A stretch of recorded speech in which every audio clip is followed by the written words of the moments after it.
Përshëndetje dhe mirë se vini në tutorialin e radhës nga mësimi në Shqip.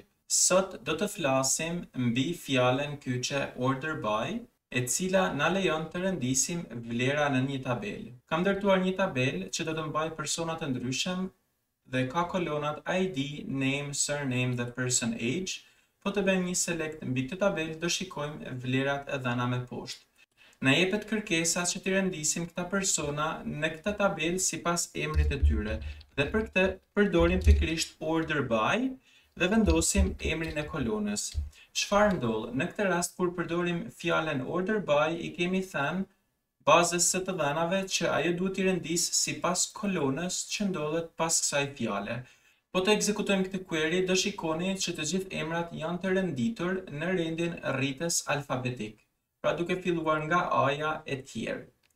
Për të renditur vlerat në rendin zbritës alfabetik, ne shkruajmë të fjalën këto, e cila është shkurtim i fjalës descending, pra që do të thotë rend zbritës. Në qoftë se ne ekzekutojmë këtë query, do shikoni që të gjitha vlerat janë renditur në rendin zbritës. Në qoftë se ne nuk e specifikojmë rendin fare, automatikisht rendi do jetë rritës, por ne mund ta specifikojmë atë që të jemi më eksplicit. Për ta specifikuar rendin rritës mund të themi ASC ose ndryshe ascending, që në anglisht do të thotë rend rritës. Ekzekutojmë këtë query dhe do shikoni po të njëjtin rezultat si në fillim. Le ta fshijmë sepse nuk kemi nevojë kur jemi në rendin rritës dhe të mendojmë sikur na jepet një kërkesë që të rendisim vlerat në një format të tillë sipas emrit fillimisht dhe më pas sipas moshës. Pra kemi vendosur kolonën e parë name dhe më pas vendosim presje dhe specifikojmë kolonën e dytë që në rastin ton është person age.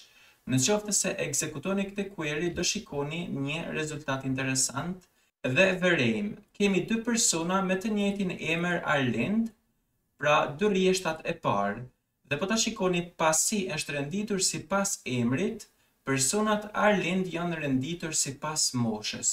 Pra mosha 34 vjen e para dhe më pas vjen mosha 36.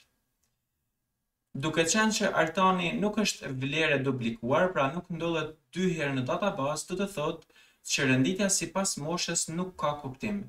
Ndërsa për besjanën, që kemi dy rekorde në databazë me të njëjtin emër, do të thotë që renditja sipas moshës ka kuptim dhe po ta shikoni renditja është bërë me sukses. Pra vlera 41 vjen e para dhe më pas vjen vlera 43. E njëjta gjë le të themi për emrin Martin. Emri Martin ndodhet 3 herë në databazë dhe është renditur fillimisht sipas emrit dhe më pas është renditur sipas moshës. Mund të bëjmë dhe një kombinim tjetër. Le të themi që duam t'i rendisim këto vlera në rendin alfabetik rritës sipas emrit dhe në rendin zbritës sipas moshës. Në këtë rast do jetë shumë e thjeshtë sepse mjafton të themi descending sipas moshës, pra fjala descending në këtë rast përcakton që mosha duhet të jetë në rendin zbritës. Po ta ekzekutoni këtë query, do shikoni që emri përsëri është në rendin e rritës, ndërsa mosha për vlerat e duplikuara, si në rastin e Arlindit, është në rendin zbritës. Pra fillimisht vjen mosha 36 dhe më pas vjen mosha 34. Të njëjtën gjë mund të themi për emrin Martin. Po ta shikoni, i selektojmë këto 3 rrjeshta.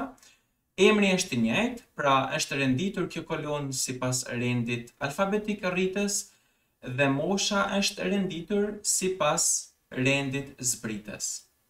Nëse dëshirojmë të shtojmë një kusht where në queryn ton, ne duhet ta bëjmë atë gjë gjithmonë para renditjes. Pra para se t'i rendisim vlerat, vendosim where dhe përcaktojmë kushtet që ne dëshirojmë. Për shembull, where name është barabartë me Martin. Për shembull, le të marrim të gjithë vlerat që kanë emrin Martin, i bëjmë order sipas moshës, sepse nuk ka kuptim t'i bëjmë tashmë order sipas emrit, sepse do marrim vetëm emrin Martin. Ekzekutojmë këtë query dhe do shikoni që vlerat janë pikërisht me emrin Martin dhe mosha është renditur në rendin rritës. mund ta bëjmë në rendin zbritës nëse dëshirojmë. Mirë po ka shumë rëndësi që gjithmonë kushtet where të jenë para fjalës order by. Kjo është e gjitha mbi order by, mirupafshim në tutorialin e radhës.